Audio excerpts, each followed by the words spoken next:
Praise the lord. ప్రియ దేవుని బిడ్డలారా, voice of God channel కు మీకు స్వాగతం. ఈ రోజు మనం చాలా ముఖ్యమైన మరియు ఆత్మీయమైన అంశం గురించి మాట్లాడుకోబోతున్నాం. లోకంలో జరుగుతున్న కొన్ని సంఘటనలు మనకు బైబిల్ సత్యాలను ఎలా గుర్తు చేస్తున్నాయో చూడబోతున్నాం. ఈ వీడియో మొత్తం చూడండి, మీ జీవితానికి ఒక గొప్ప మార్పు లభిస్తుంది. ఈ కొద్ది నిమిషాల్లో మనం ఒక అద్భుతాన్ని చూడబోతున్నాం. ఈ రోజుల్లో లోకం ఎంత చీకటిగా మారుతుందో మనకు తెలుసు. రాజకీయాలు, యుద్ధాలు, కష్టాలు, భయాలు ఇవన్నీ మనల్ని కమ్మేస్తున్నట్లు అనిపించవచ్చు. దేవుని రాకడకు సూచనలాగా ఇవి మనకు అనిపించవచ్చు. కానీ బైబిల్ చెప్తున్న సత్యం ఏంటంటే, ఎంతటి దట్టమైన చీకటి అయినా దాన్ని ఒక వెలుగు, చిన్న వెలుగు జయించగలదు. ఈ వీడియో చివర్లో మీ జీవితంలో ఉన్న చీకటిని పారద్రోలే మార్గాన్ని మీరు తెలుసుకుంటారు. ఈ ఫోటో చూడండి, ఇది ఇరాన్ దేశంలో జరిగిన సంఘటన. లోకం అనుకున్నది ఇది ఒక రాజకీయ నిరసన మాత్రమే. ఒక నిర్దిష్ట సమయంలో ప్రభుత్వం ఏం చేసింది? నిరసనకారులను భయపెట్టడానికి, వారిని నోరు మూపించడానికి ఆ నగరంలోని విద్యుత్తును ఆపేసింది. కరెంట్ లేదు, ఫోన్ సిగ్నల్స్ లేవు, పూర్తిగా చీకటి. ప్రభుత్వం అనుకుంది చీకటి వచ్చింది కాబట్టి వాళ్ళు భయపడి ఇంట్లోనే కూర్చుంటారని. కానీ ఏం జరిగింది? ప్రజలు భయపడలేదు. వారు తమ చేతుల్లో ఉన్న ఫోన్లలో టార్చ్లను ఆన్ చేశారు. 10,000 మంది ఆ ఫోన్లను పైకెత్తారు.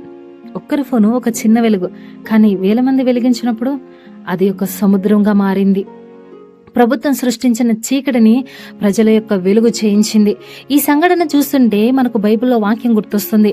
యోహాను సువార్త 1వ అధ్యాయం 5వ వచనంలో ఇలా ఉంది: ఆ వెలుగు చీకటిలో ప్రకాశించుచున్నది, చీకటి దాన్ని గ్రహించకుండెను.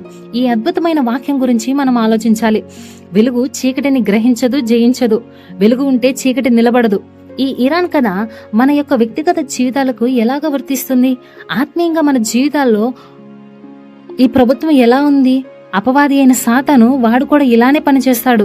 మీ జీవితంలో ఒక సమస్య వస్తే వాడు ఏం చేస్తాడంటే, మీ ఆశలన్నీ చంపేసి భయాన్ని కమ్మేసేలా చేస్తాడు.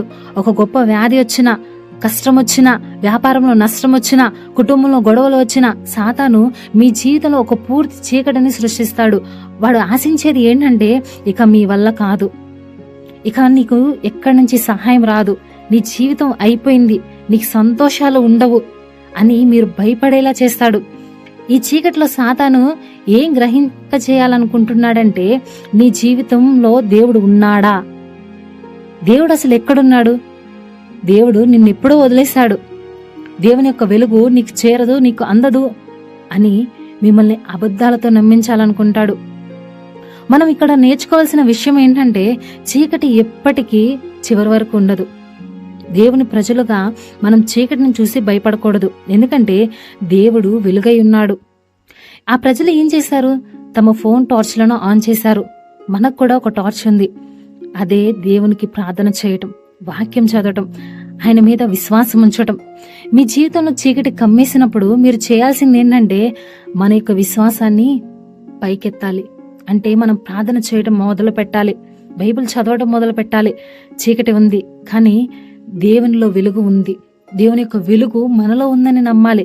దేవుడు నన్ను వదిలేయడు అనే విశ్వాసంతో ప్రకటించాలి. మీరు ఒక వ్యక్తిగా ప్రార్థిస్తే అది చిన్న ఫోన్ వెలుగు లాంటిది, కానీ మనం అందరం కలిసి ప్రార్థిస్తే అది ఒక గొప్ప వెలుగుగా మారుతుంది. ఏ చీకటి కూడా దేవుని ప్రజల వెలుగును జయించలేదు. మీరు మీ సమస్యల కోసం బాధపడవద్దు, భయపడవద్దు. ఆ ఇరాన్ నిరాశకారులను తమ ఫోన్ వెలుగులతో ఎలా జయించి సాధించారో మీరు కూడా మీ విశ్వాస జీవితంతో అలా సాధించవచ్చు. మీ కష్టం ఎంత దట్టమైనదైనా, ఎంత క్లిష్టమైనదైనా, యోహాను సువార్త 1వ అధ్యాయం 5వ వచనంలో వాక్యం నెరవేరుతుంది. ఆ వెలుగు చీకటిలో ప్రకాశించుచున్నది, చీకటి దాన్ని జయించలేదు. మీలోని దేవుడు వెలుగును ఆపటం సాతాను తరం కాదు. మనం ఈ కొన్ని నిమిషాల్లో నేర్చుకున్న పాఠాలను గుర్తు చేసుకుందాం. లోకం చీకటిని తెరిచినా దేవుని వెలుగు మనలో ప్రకాశిస్తూనే ఉంటది. మనం చీకటిని చూసి భయపడకూడదు. దేవుని విశ్వాసంతో మన వెలుగుని పైకెత్తాలి.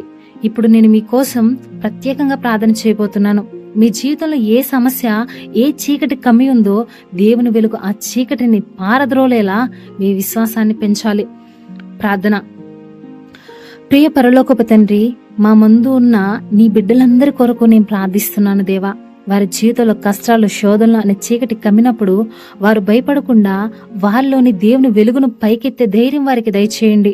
యోహాను సువార్త 1వ అధ్యాయం 5వ వచనం ప్రకారం ఏ చీకటి వారి వెలుగును జయించలేదని వారు గ్రహించేలా చేయండి.